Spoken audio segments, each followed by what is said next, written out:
Ladies and gentlemen, I'm delighted to welcome you back to Finews TV in this new year. 2025 has already started with a bang in the financial world. The US market is thriving, with tech stocks and Bitcoin maintaining their appeal and momentum. In contrast, the situation in Europe appears more subdued, with particular concerns about Germany's economic outlook. Adding to the challenges are political power struggles, further dampening the mood. Are there still opportunities for investors in Europe? What strategies can help navigate 2025 successfully?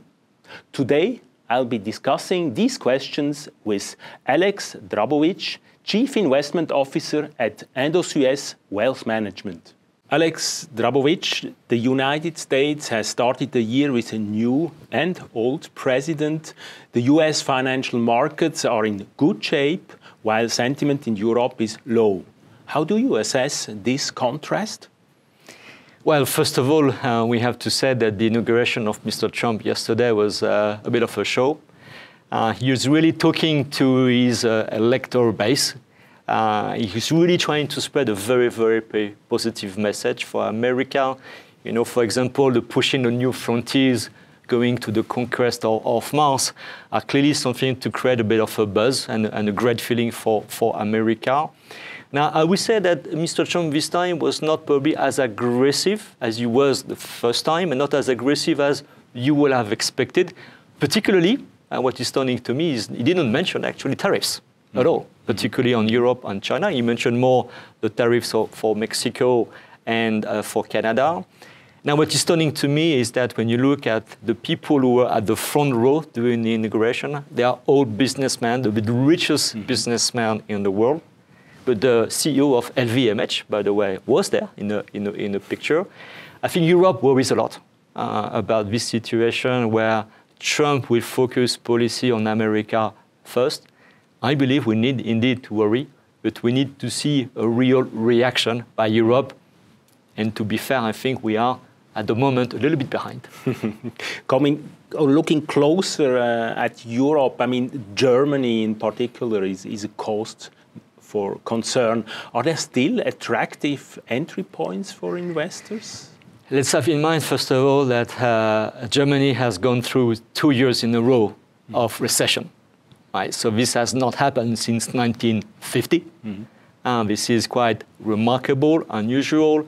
I think Germany has some structural issues. We know, of course, the dependency to cheap gas prices that is unlikely to return to the levels before the conflict between Ukraine and Russia. But there are also some structural issues that one of the largest export markets was China.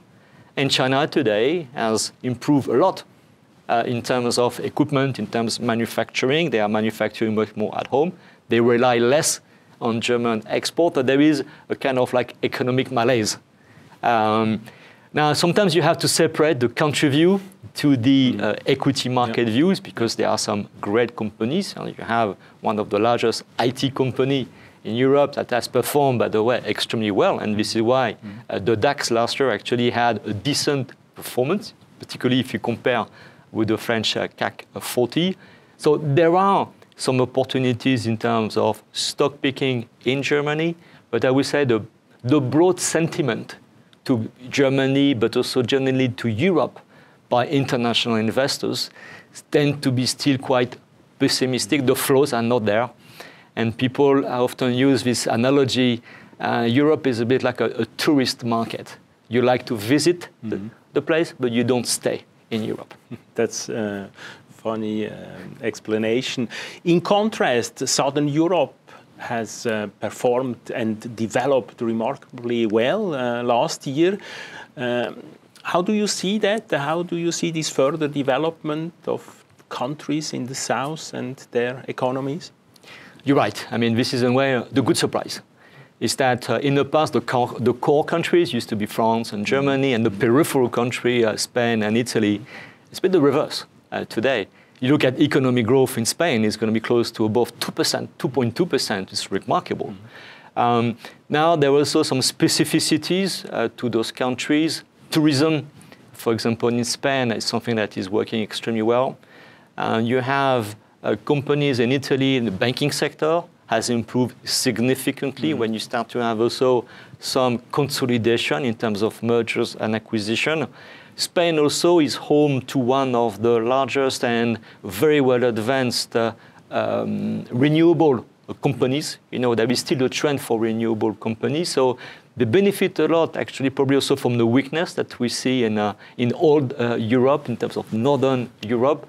So there is, on the one side, companies where the earnings, both in Spain and Italy, are growing, and there is a little bit of increase in valuation in those countries. Now, let's remember, they are also smaller stock markets, so a bit of inflows tend to push up the valuations. But there are countries definitely that are attractive from an investment point of view.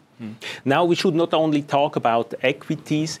In your recent notes, you also mentioned so-called decorrelated assets. What should one understand by this term, and which ones do you recommend? Well, first and foremost for us is about private markets. So it's an expertise in private banking, where it was something more for the institutional clients in the past. We are lucky that Indosuez, we've been investing in private market for 20 years. And we are able to bring this institutional expertise now to private clients. In fact, a lot of our clients are entrepreneurs themselves. So they do understand private markets. They do understand that you need to be patient and invest into the long term.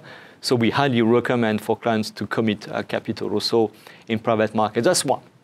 The second one is also gold. And naturally, it's always a kind of a hedge. It's a hedge against inflation.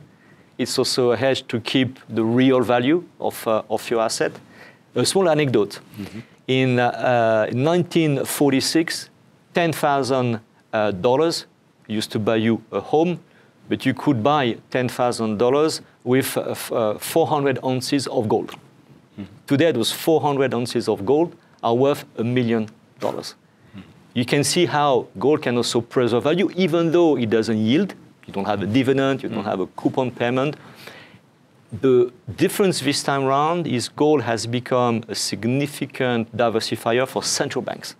Central banks are buying gold like the Bank of China, but also Turkey, Holland, Bank of India. And that is a powerful source of flows into the asset class. And we are quite actually positive on gold from a diversification point of view. Now, coming from very old gold to something very, very new, artificial intelligence, who has been a major driver last year, not only in the media, but also for high returns, especially in the US. Can investors also capitalize on this trend in Europe? I would say first and foremost, artificial intelligence and the home of companies around artificial intelligence is in the US. Let's be very clear. It's even more obvious when you listen to the speech of Trump yesterday, where he announced also a significant investment of $100 billion in infrastructure to support the development of artificial intelligence that needs big data centers. They need a lot of electricity, they need water to cool down, and that is happening in the US. The second home, I think, to artificial intelligence is not in Europe. It's more towards Asia. We know in particular Taiwan is a very big producer in that field. Indirectly, yes, there are some companies in Europe that can benefit from the development around infrastructure. I'm thinking about equipment, particularly services to equipment, bringing energy to those companies. You know, like a lot of data centers today are trying to create some small nuclear reactors in order to get independency of electricity. And we know that in Europe, we have a lot of that technology and know-how that could potentially benefit indirectly those companies in that field. But directly, artificial intelligence still remains the realm of US companies. To what extent are you already using artificial intelligence in your investment activities? We do, actually, quite a lot. I can share with you myself. Whenever I do some post on LinkedIn, I use a lot, actually, artificial intelligence or ChatGPT, for example, to help me to draft my text, to reduce, to get something a bit more punchy and a bit more fluid. And honestly, it cuts the time of the work to do something that is even better and super efficient. That's number one. In terms of investment process, I mean, we at Indosuez, we have actually partnered over 2.5 years ago with an internal fintech companies, whereby they provide us some signals and some analysis of risks in a market we don't naturally see.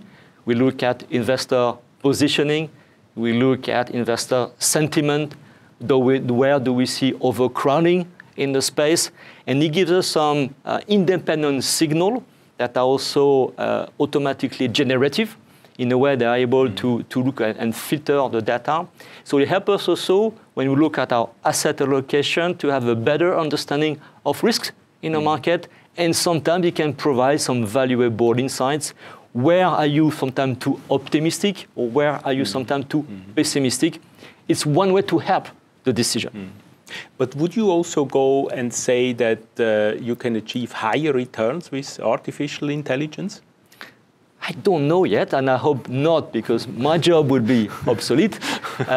Nevertheless, what I can share with you is that artificial intelligence has become a significant enhancer in terms of your processes.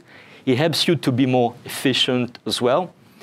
And so some portfolio managers used to complain in the past they are spending too much time in writing some reports, in doing some client presentation, and they don't have enough time to look at the market. Today, thanks to this help that we can get, those tools, you are able in a way to be more efficient. That is something that is not tangible to measure, but if I am able to reduce half of my time I usually do to perform non-valuable tasks, I can spend this additional times looking at the market, having more time to think about where should we invest, how should we allocate. So it definitely helps us. I believe over time it would enhance returns. Now, will artificial intelligence be able to replace a portfolio manager in asset allocation? The jury is out. Coming to the final conclusion, what are the emerging trends that we and you are focusing in this year? Yeah, so today we are, in our outlook for 2025, we have 3 themes. The first one is regarding the concentration of performance we have in the US. Everyone is aware of the Magnificent Seven, the largest tech companies in the US that have performed extremely well. Our idea is more this rotation also in other segments of the market, particularly in a small and mid-cap segment, what we call the broadening of performance. So you keep tech and Mag 7 in the market, but you basically rotate and add additional investment in small cap because we believe there is a significant catch-up in this segment. That's number one. Number 2 is on emerging markets. It's been a bit frustrating, to be honest. China has tried to come with several measures to try go out of this deflation, this real estate issue. But we are taking quite a positive view on China. I can share with you that I was in Asia last week, where I met a lot of Chinese entrepreneurs and businessmen. And while we in the Western world tend to say too little, too late, I can tell you that Chinese people are getting more confident. And this is good news, because the rescue is not going to come from international investors. First and foremost, you have to restore confidence with Chinese consumer. There are some green shots, and we believe there is a lot of catch-up potential for China and the rest of emerging markets in general. And the third theme is around fixed income. Yields that were at 0% for a decade or so have increased significantly. And lately also, as people worry about the fiscal deficit in the US, but we believe that this actually opens a great opportunity for investors. Central banks are likely to continue to ease monetary policy. We are probably going to reach 4% and maybe 3.5% next year in the US. So short-term deposits are going down. And today there is an opportunity. If you move along the yield curve, maybe up to 5 years, you don't need to go to 10 years, just 5 years. You can get a significant pickup of yield by investing into corporates, investment-grade corporates, and maybe reach 6% plus return. So we believe for fixed income investors looking for revenues, there is a good timing today in the US fixed income market to take advantage of the yield in order to lock in a good amount of revenues before we get additional cuts. Very interesting. So let's stay focused. I wish you all the best in 2025. And thank you very much, Alex, for this very interesting interview. Thank you, Claude. Always a pleasure.